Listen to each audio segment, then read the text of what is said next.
Hey, what's up everybody? It's Brian Dean from QuickSprout, and in this video, I'm going to show you how to create list posts that grow your blog's traffic. So first of all, why do you want to create list posts? Well, in general, when done right, they tend to perform very well. As you can see here, Neil published a post called 101 Motivational Business Quotes, and it's performed exceptionally well on social media. It has over 700 Facebook likes and almost 400 tweets.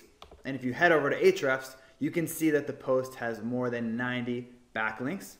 And if you search for the very competitive high volume keyword business quotes, you can see that QuickSprout is ranking number 2.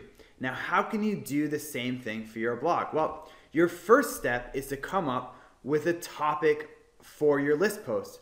Now, if you're in, let's say, the baking niche, you wouldn't want to create something like this, baking tips. Because in general, list posts that are tightly focused tend to perform better than broad list posts. So if you're in the baking niche, you'd want to do something like cookie baking tips, right? Because that's more tightly focused, and that for some reason tends to get a lot more attention.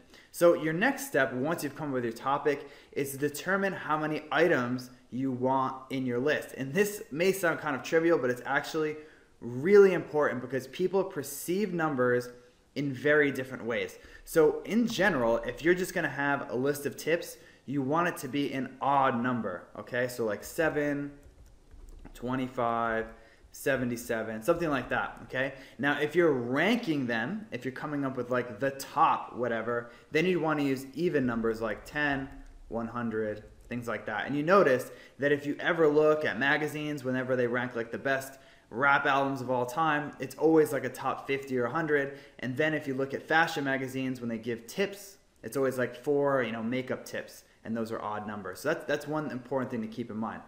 So once you determine what type of list post you're going to make, you want to see what's already out there. So put in a keyword that either you're targeting or it's related to your niche or your list into Google and see what's in the top 10. And as you can see here, we have top 10 tips, top 10 tips, top 20. Okay, so in general, you want to beat what's already out there. All right, so you don't want to come up with another top 5 or top 10. You'd want to beat them by coming up with, let's say, top 25. Okay, but you could also go up to 50 or 100 or 55, depending on how you want to approach the list post and depending on how badly you want to beat your competition with your list post.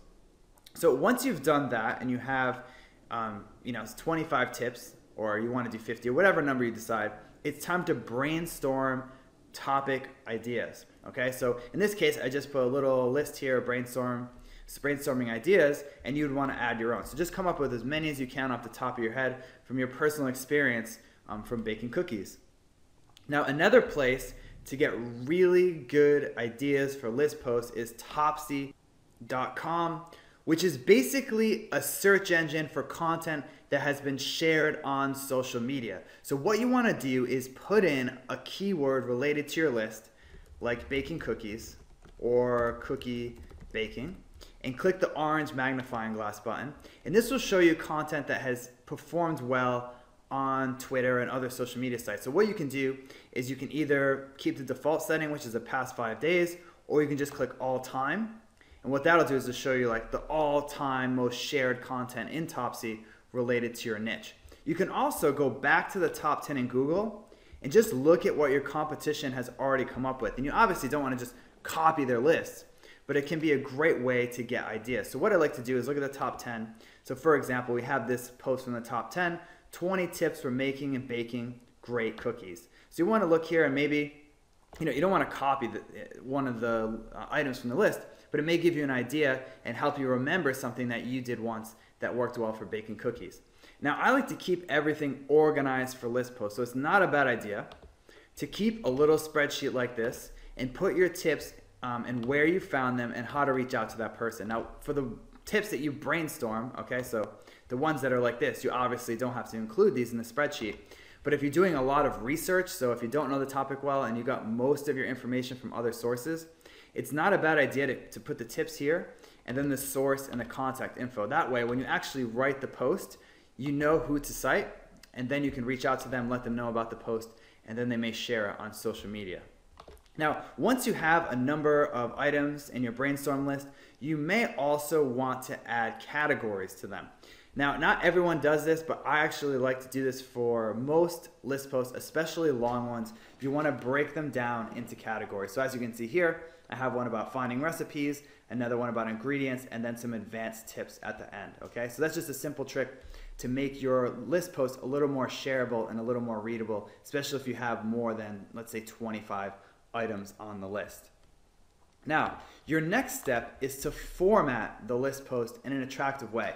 Now, there's no magical way to do this, but in general, the most important thing is to keep everything consistent, okay? That's the most important thing.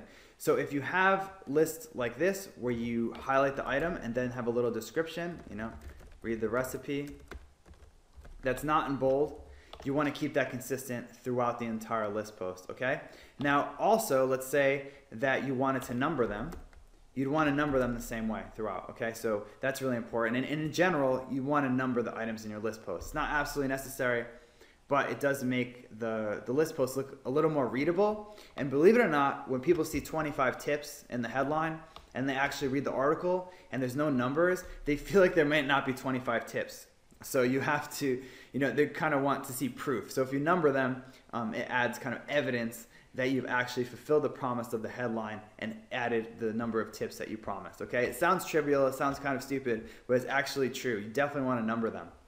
Now, next, you also want to make sure you have everything, now that it looks okay, all formatted nice, however you want to do it, your next step is to add media. Okay, so you want to add media. A lot of people think that because I create a list post, I can kind of get away with not adding images and videos and screenshots and things like that. But I've found that you can add a lot of value to a list post by adding media. So what you do is click Add Media in WordPress and then upload a file. I have one about recipes that I thought looked nice in the post, as you can see here. Okay, so you'd want to include this wherever you want inside of your list post and add as many screenshots, just like you would with a normal blog post, okay? So, if you're in the internet marketing or something like that, you use screenshots.